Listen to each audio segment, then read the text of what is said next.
Hello, and thanks for tuning in to my YouTube channel, Pickleball Pick Apart. My name is Rory. I take pickleball games off of YouTube, and I pick apart the play on the court.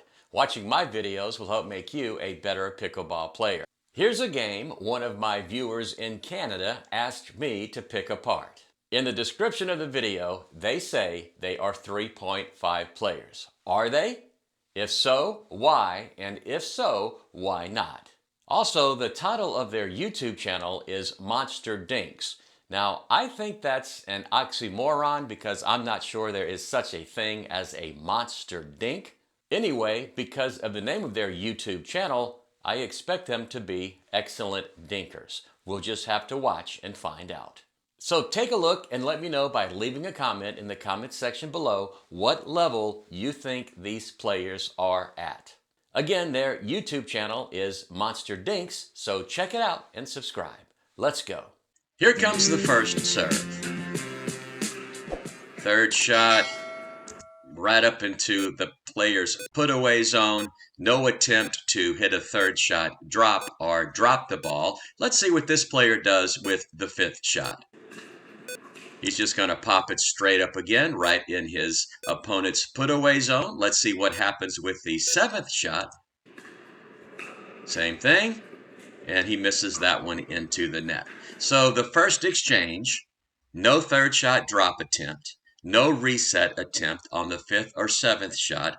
They could have driven the third shot. They decided not to. They simply hit the ball over the net.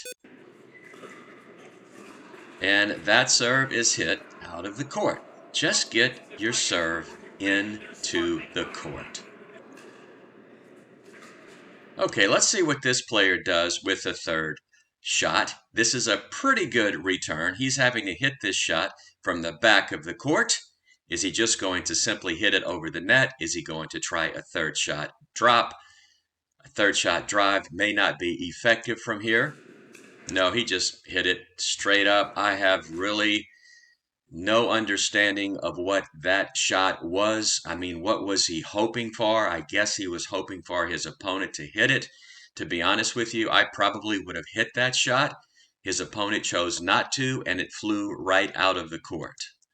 Let me just say that these players claim to be playing at the 3.5 level. USA Pickleball's skill levels state that to be a 3.5 player, you must have a consistent third shot, and you must be able to sometimes hit a third shot drop in order to allow you to move forward. So far, we have not seen that. Let's see if that occurs further as we get into this video. So I'm going to concentrate mostly on the third shot because that will let me determine whether or not these players are actually 3.5 players. Third shot here, he just drove it, fifth shot reset, popped it straight up.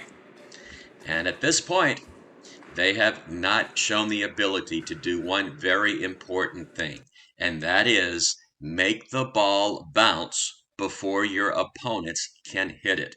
They are playing in such a way that every time they hit the ball, their opponent is able to hit it out of the air.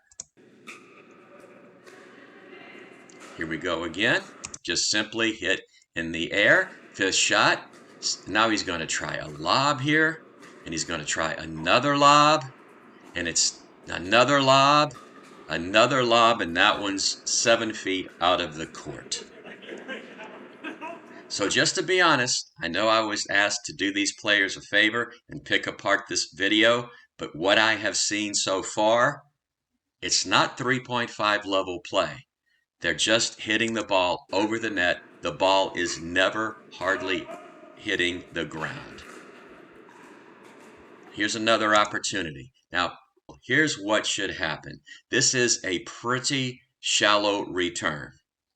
Look what the player in the back of the court did after hitting the return of serve. He did not move forward. He is still at the back of the court. Any player who does not immediately move forward after hitting a return of serve cannot be considered a 3.5 player because that is just a fatal flaw. If the player about to hit the ball has a high pickleball IQ, he will do one of two things. He will either drive this ball as hard as he can at the player who is at the non-volley zone, or he will drive it to the back of the court, keeping the player that is at the back of the court at the back of the court. Let's see what he does. Nope, nope, nope. That was just not good. Unfortunately, the player who put his paddle up missed it. I really think that ball was going out of the court, and I think the player who drove the ball is saying, hey, thanks for hitting it. It was going to hit the back wall.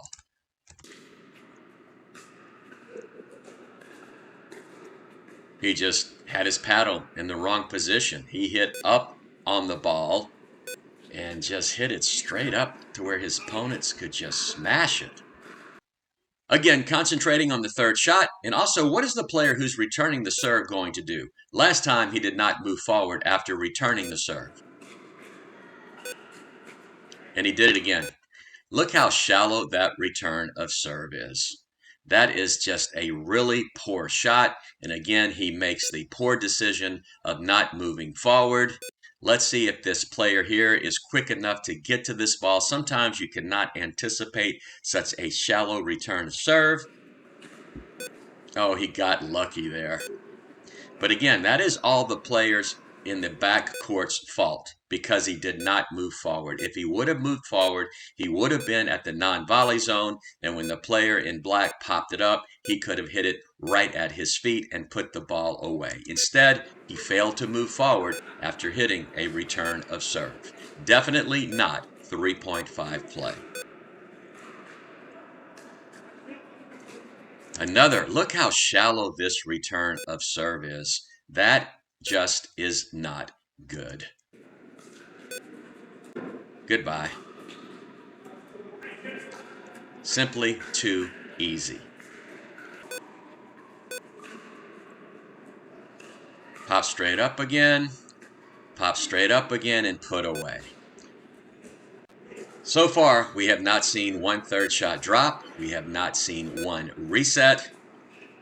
We are simply seeing the ball popped up in the air and taken out of the air. Here's another opportunity. Look how shallow this return of serve is. Sorry, guys, but 3.5 players hit return of serves much, much deeper than this. Oh, that hit the top of the net. But the guy was able to get it back over, so nice job. A lot of times when the ball hits the tape, it really throws your timing off. He was able to get that, so good job by him.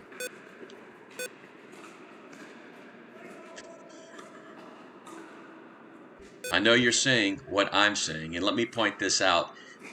The title of their YouTube channel is Monsterdinks. We have yet to see one dink in this game. And there's a missed serve.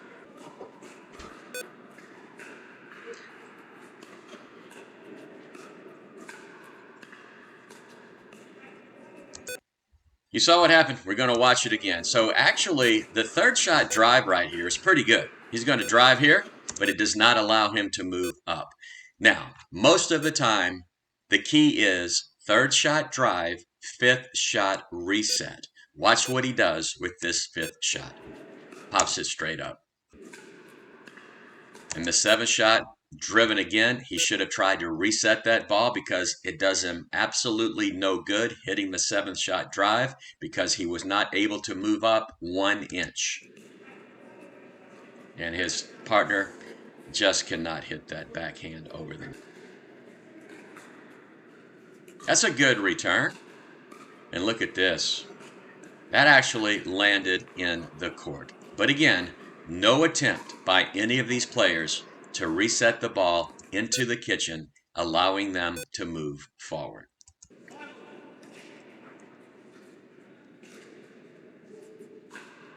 Third shot again, just popped it straight up. Fifth shot, oh, he did it. That's the very first time this game that a fifth shot reset was hit. That was a really nice shot. As you can see, it has allowed the players in the near court to move forward, but he just missed it. Good strategy, bad execution.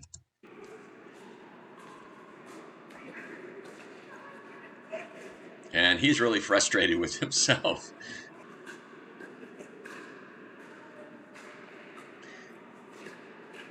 That's just a great shot. And you can see the ability that this player lacks here.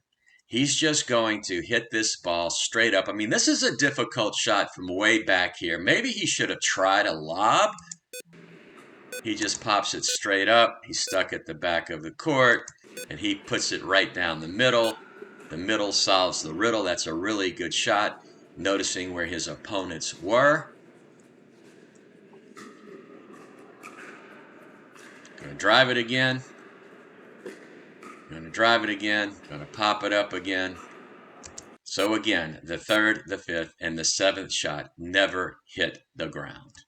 So the team that's going to win this game is the team that makes the fewer unforced errors, because none of these points are really being earned. There you go. That's not bad. And he's going to hit a lob that goes right out of the court. Third shot. That's a good shot. Third shot into the kitchen. They have now moved up. Are they going to get into a dinking battle here because they are monster dinks? There you go. Nope, just popped straight up. Two dinks. Ball popped up. And I think that went out of the court.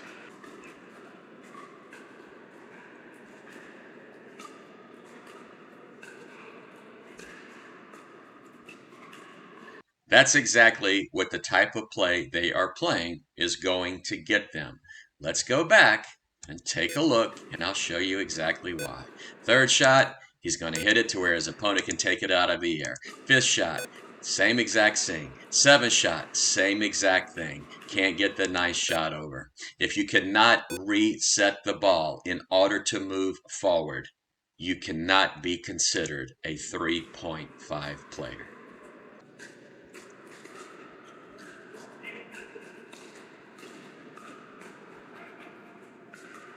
Oh, that ball was going so far out of the court.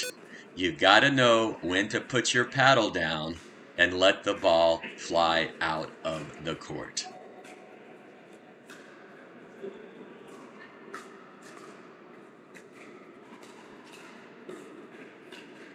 Yeah, finally somebody got the ball to hit the floor, and they won the point. Nice job by the player in the back court, hitting it at that player's feet.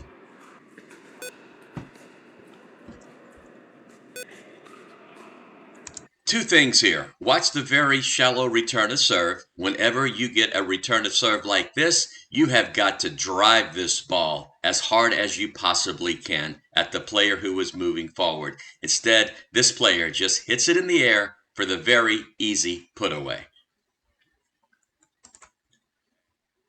So if you were playing against these players, what would you do to beat them?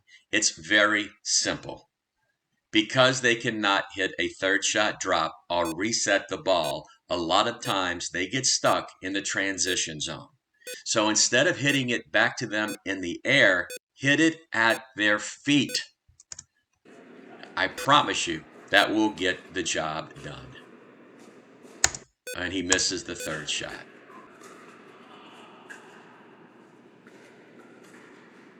There you go. Third shot drop. Excellent shot. I have no idea why he does not do that more often. Hit it into the net again. The team that's going to win, like I mentioned, is the team who makes the fewer unforced errors, because they're hitting the ball into the net, they're hitting the ball out of the court, they're hitting balls that they should let fly out of the court. Oh, got very lucky that that hit the tape. Otherwise, the player in the near court could have gotten that shot. Here comes the third shot. Look where the ball is hit, right in the air. He's going to hit a backhand here. Ball's in the court. Okay, so he got the player to pop that ball up. So that was really pretty good. Unfortunately, his partner hit it right into the net. Good return. hit it out of the court. I mean, that was right in his put-away zone. All the player in the back court could do was hit the ball in the air. And he misses the return to serve. That's a free point for the players in the back of the court. I have no idea what the score is. I think these teams are pretty evenly matched.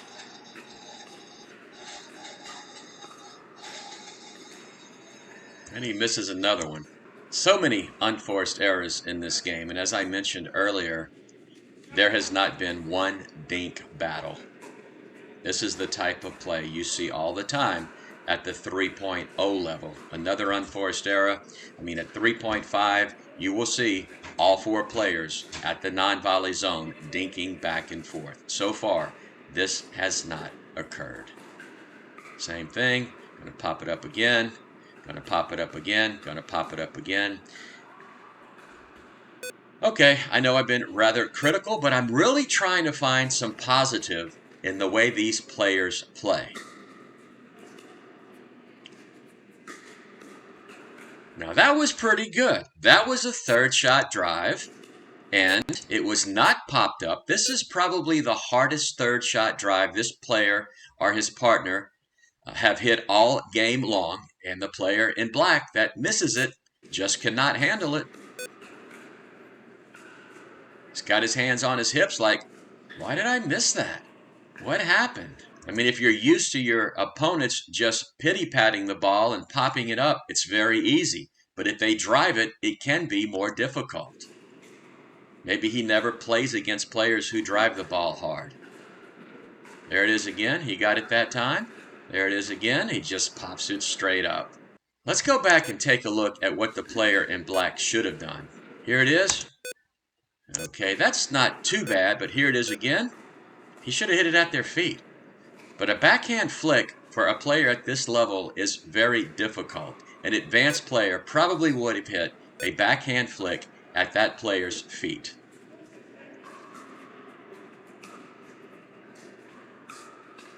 Now that's good. And he could not get it over the net. That's a really good return. When hitting a third shot, your goal should be to hit a shot that will eventually allow you to get all the way up to the front of the court. So he should try some type of shot here that allows him to move into the court, do a split step, wait for the fifth shot, and then reset the fifth shot. Let's see what he does here. Not only where he hits the ball, but what he does after hitting it. There's the shot. Okay, he did not move up into the court. He should be about right here at this time. Now, his partner should try to reset this ball so he too can move into the court. He hits it. They moved in a little bit, but it just was not effective enough. But they're both in a very good position here to reset the seventh shot.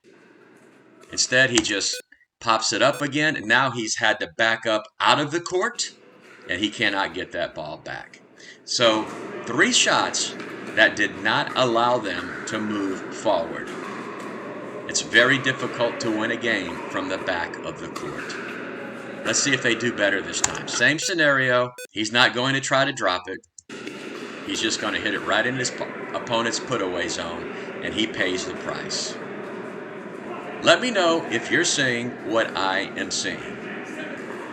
Same exact thing again, and look at that shot. He's laughing about it.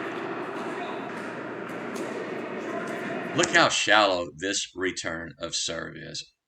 But look what also happened. A ball is in their court now from the other court. Is the player from the other court actually going to walk into their court while the point is taking place? Are you kidding me? That is just such bad etiquette. That guy could have gotten really slammed hard there. I mean, that's just not right. If you're playing on a court and your ball goes on the other court, don't run into the court in the middle of a point. My goodness. That's a good return. It's a nice reset. So did you see what this player just did? Look how far he's backing up to hit this ball. He really should have taken that ball out of the air, but maybe he can get it into a good position here and get it over the net. Yep. Oh, just missed it. Another good return. Oh, that's a good shot right there. That's the problem when you hit a third shot drive from the back of the court and you don't hit it very hard.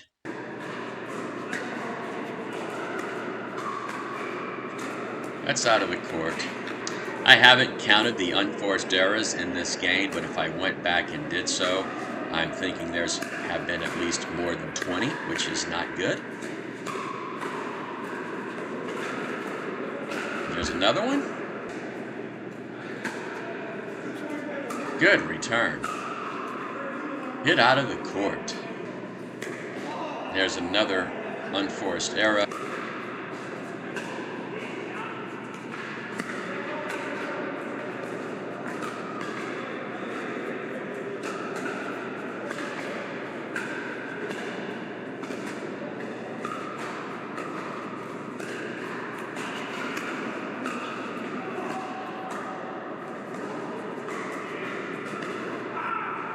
Well, that was a really well played point. It's almost the very last point of the game.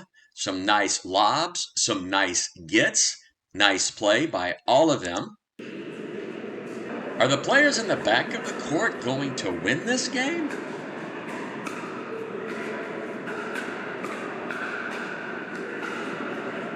Is that it? No? I think it's close to being over.